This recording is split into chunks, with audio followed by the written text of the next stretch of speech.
I'm Amber Davies, and this is your 5-minute call. This is the space where musical theatre takes centre stage. From unforgettable backstage stories with incredible special guests to insights from my life and my theatre journey. We're leaving it all on the mic every single week, so let's jump in. Hi guys, I can't believe that this is happening. A musical theatre podcast. I feel so grateful and excited to be here. I really just wanted to create, a healthy space for the theatre community to have good, challenging conversations about our industry that we all absolutely adore. We have some amazing guests joining us, but as for today, I'm just gonna kind of recap my story from the beginning and give an insight really on where it all started for me and the Love Island experience and my West End debut and how it all happened. So I was actually introduced to singing, dancing, acting from a very, very young age. My mum used to do ballet lessons when she was little, and she actually sent my sister and I to that same dance school. And I just fell in love with it, really. It was a hobby for many years, and then it was, I have a lot to thank really to my sister, Jade, shout out Jade Davies, who... she was unbelievable at singing, acting. She was in many different shows, like theatre community shows. And I genuinely just followed in her footsteps because she was and she still is my biggest role model. Jade took off at 16 to London to start her training. She did a pre-voc at Bird and then did her 3 years at Erdang when she was 17. And I followed in her footsteps. I started going to London once a month at the age of 13 to do Erdang's Youth Academy, which was a huge commitment. And as soon as I made that decision of going 100 miles per hour for this industry, I knew, okay, this is exactly what I want to do. But like I said, I do owe everything to my sister, really, because she made the path for me. I literally just followed her. I'll always be so grateful and in debt to her. I started my 3-year diploma at the Erdang Academy in Angel Islington at 16, and I absolutely loved it. And we can definitely dive into, training and different colleges down the line on different podcasts. So any questions that you have, please ask them and we will definitely get round to them. And then I graduated at 19 and I looked so young. I was auditioning for everything, really. I was in the finals for loads of different shows that was in the West End at that time, which was 2016, and I just wasn't getting anything because I looked so young. I then got offered to be a lead singer on a cruise for 6 months, and I took the opportunity because it was traveling the USA and the Caribbean, and I thought, oh my gosh, I'm never going to see that part of the world like this, so why not make the money, experience life? And that's exactly what I did. Then when I came off that cruise, that is when Love Island took off. I got approached on social media. I had nothing else going for me at that time. And I just thought, why not? It was, at that point in my life, I feel like I was so naive. I was 19 years old. I was just there for the fun, really. I had no intentions of winning the show. And I'm a sucker for love. And I am. I wear that. I wear my heart on my sleeve. And I just thought, do you know what? I've got nothing to lose. Let's do it. And it was the best summer of my life. I don't regret it for a single second. I then came out, and for a year I was living that reality lifestyle, but I just had a hole missing in my life. Musical theatre had been my constant since a very, very young age, and I felt like something was missing. And I remember having a conversation with my agent saying, I'm ready now. I want to get back into it. And I went to my 9 to 5 audition, and ATG, shout out to Richard Darbourne and Adam Spears, they literally gave me the golden ticket and hired me as Judy Burnley. That was in 2018. It was definitely one to start off with, considering we actually had Dolly Parton as our exec producer. So I got to fly out to Nashville and meet her, which is like now a pinch me moment. You know, when I actually think Dolly Parton knows my name is absolutely wild. And I had the best year of my life there. You know, it was massive wake up call for me. 8 shows a week is not for the weak. It's a huge commitment, and I absolutely fell in love with it. And I just knew, I think I knew even halfway through rehearsals, this is what I'm going to do for the rest of my life. Even the whole aspect of being a part of a cast. I am a people person. I love spending time socializing with people, especially if we're like-minded, and I love that family feel. So I just feel so at home when it comes to being a part of a team and a cast and a production.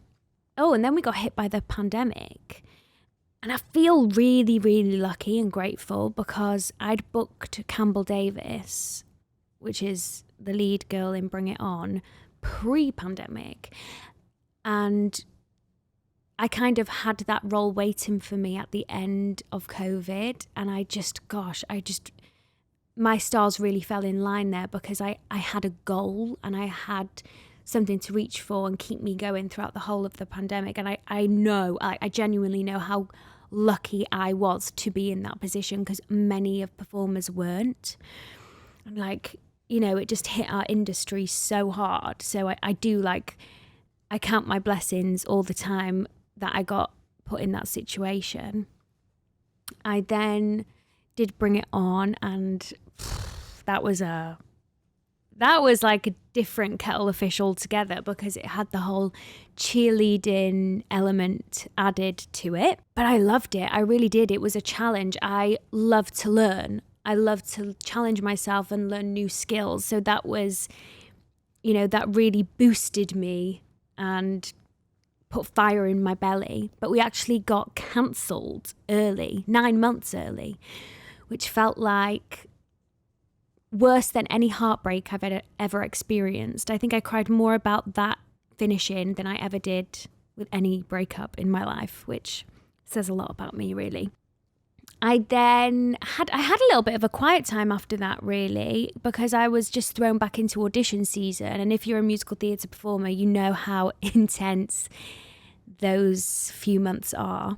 I think there was 3 different roles I was in for, and I was just learning material for all 3. And I was going from one audition, running to the other, having to switch characters. And it was like dog eat dog at that point because we'd just basically come out of the pandemic and everybody wanted a job. And that's when I landed the role of Lorraine Baines in Back to the Future, which changed my life in so many ways. It was, I'd say, probably one of the best years of my life. Just the company as a whole just fit like a glove. It was like one of the best jigsaws as a cast that had been put together. And of course, I met my boyfriend, Ben Joyce, who's just an absolute darling, and he's my number 1 fan. And I kind of always vouched that I'd never date somebody in the industry, but it works, guys. It really does work. And we are each other's support system. And I feel so lucky that I've got him in my life. But this is a musical theatre podcast, not a Who Am I Dating podcast. And then I decided it was a really awkward kind of conversation I had to have with myself. Did I want to stay as Lorraine for another year, or did I want to kind of take the gamble and look for another role? I actually hadn't booked anything when I left Back to the Future. I just thought, you know what, life begins at the end of your comfort zone. I'm just going to take the risk. And then I went in for Vivian Ward. Now, Vivian was for a UK tour, and I was umming and ahhing about a UK tour because 8 shows a week is tough in itself, but 8 shows a week on tour is like a different kettle of fish. But you know what? When I was going in for Vivan and I was learning the material and I was singing the songs, I was so emotionally invested in getting that role. I just went for it 110%. I thought, I really want to get this, and I got it. And I think I'd probably say she's the most challenging role I've had to play so far. I've learned so much about myself, my voice, my mental stability. I just think I'm the right age to be playing her, because I actually went in for her for the original West End lead, which the amazing Amy Atkinson got and fully deserved. She was absolutely phenomenal. And I always think to myself now, God, if I'd have got the Vivan at the age of 22, I think it actually would have broke me, because it's such a big sing and it's such a big role.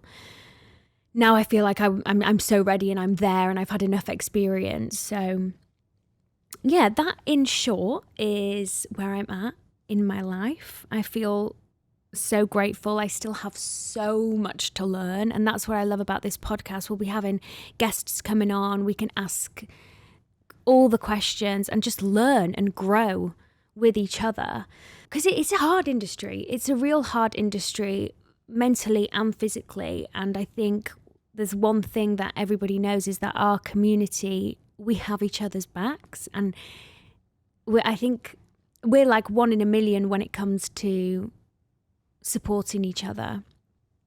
And so I just wanted to create this space really to be open, honest and genuine and no filter. So what we did is we put something out on our Instagram to ask you guys, what are the questions that you want answers to? And so what I'm going to do is just answer a few for you today. And this is just, I want to, disclaimer, this is just my opinion. Everybody thinks differently. Everybody acts differently. Like, for example, I really, really, really suffer with nerves, but I'm sure I'll have a guest on at some point who doesn't have any nerves. It depends on who you are as a person, and I will just answer honestly and to my best ability. I don't know everything. I've learned a lot over the years. So yeah, I'm just going to be open and honest. Now it's time for a quick interval. Go and powder your noses, and we'll see you in 2.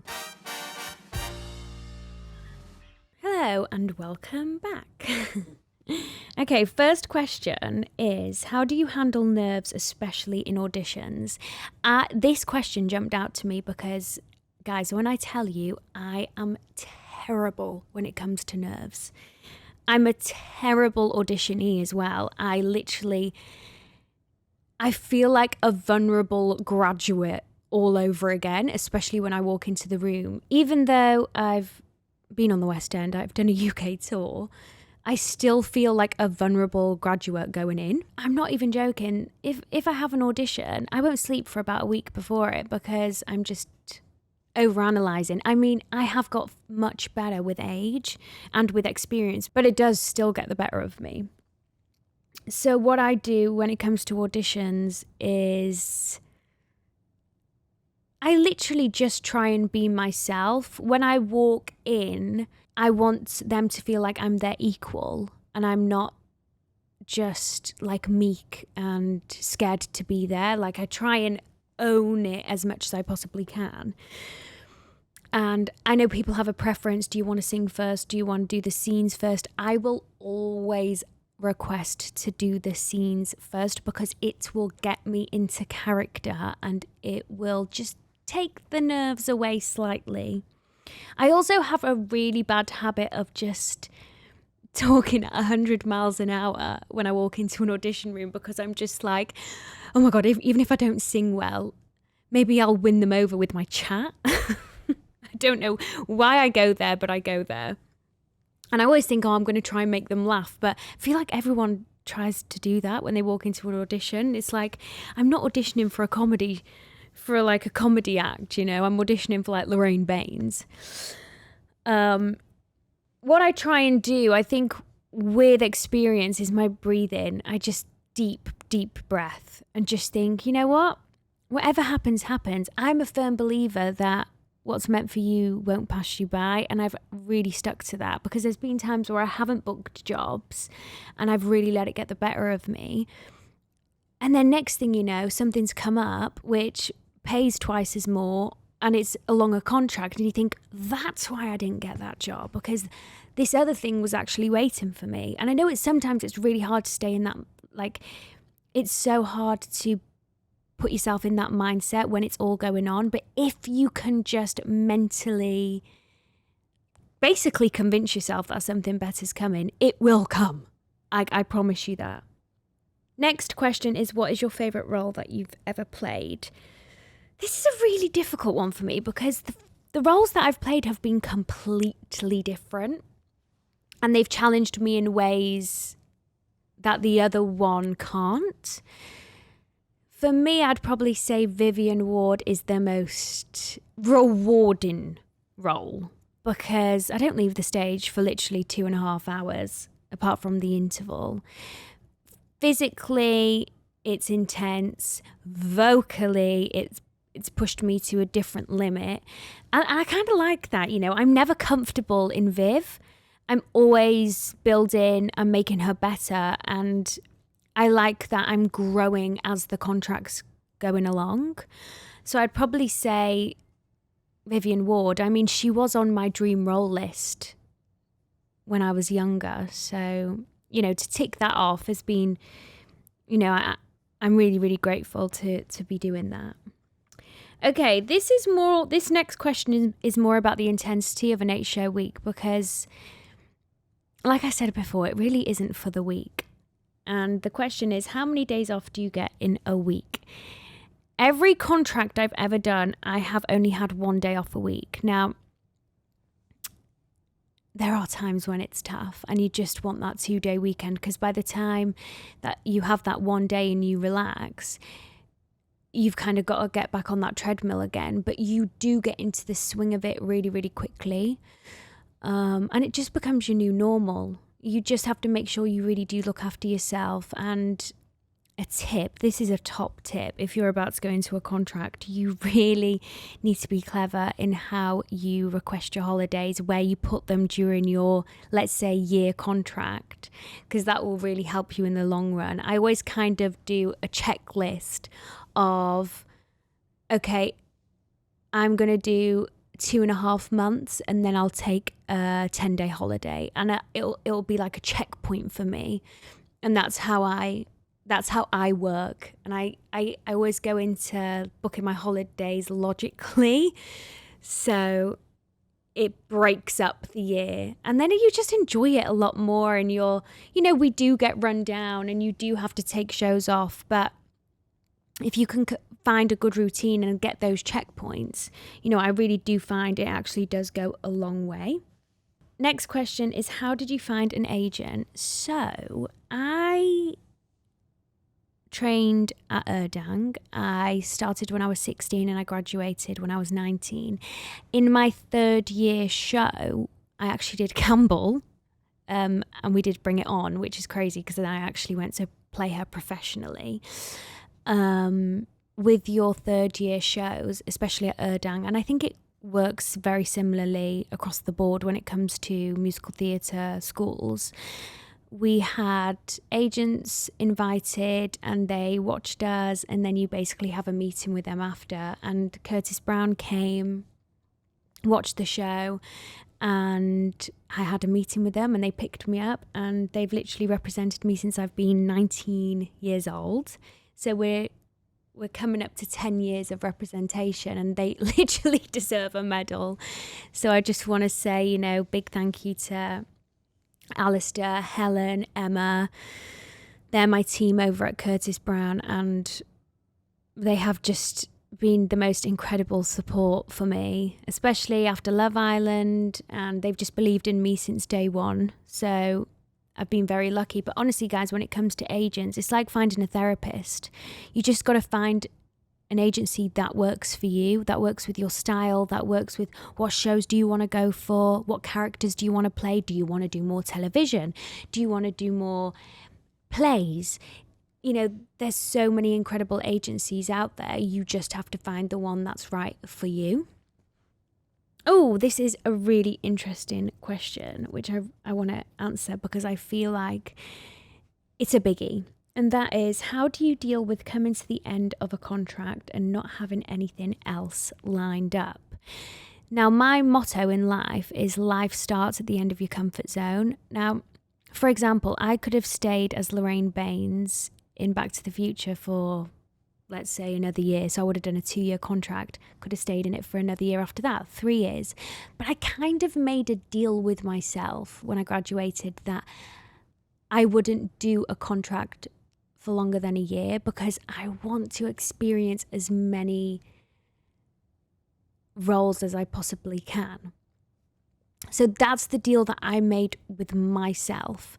So when I left Back to the Future, I had no job lined up and I just thought, right, I'm ready to go back into audition season and, you know, may the best man win, basically. I just think once you've experienced something and you want to move on and you want to grow, like take that risk and embrace it. I know I had a friend the other day, she's just come out of Mamma Mia and she said, you know, I'm going back to the cafe and I've got my evenings back. And I just said, babe, enjoy your evenings because in 6 months' time, you will no doubt be doing another year contract and doing 8 shows a week and you will wish that you embraced the downtime rather than panicking and worrying. I always find it unproductive when you get yourself into a bit of a rut in between jobs, because when you do end up booking another job, you're going to wish that you embraced that downtime a little bit more. And it's literally just about trusting the process. Even if it takes you a year, 2 years to get your next role, you're still working on yourself. You're still bettering yourself. You're experiencing things. I always say take the risk, you know, unless you're like, I absolutely love being in this ensemble. I absolutely love being a swing in this show. I want to do it for another year, then go for it. You know, I think it all depends on what situation you're in and what's right for you. But if you can just lean into the break a little bit more and embrace it and feel comfortable being in an uncomfortable situation, that is when you're going to grow the most. Thank you so much for listening. We have an incredible guest for the next episode and you're all gonna love her. There we go. I've given you a hint. It's a she. Thank you so much and I'll see you next time.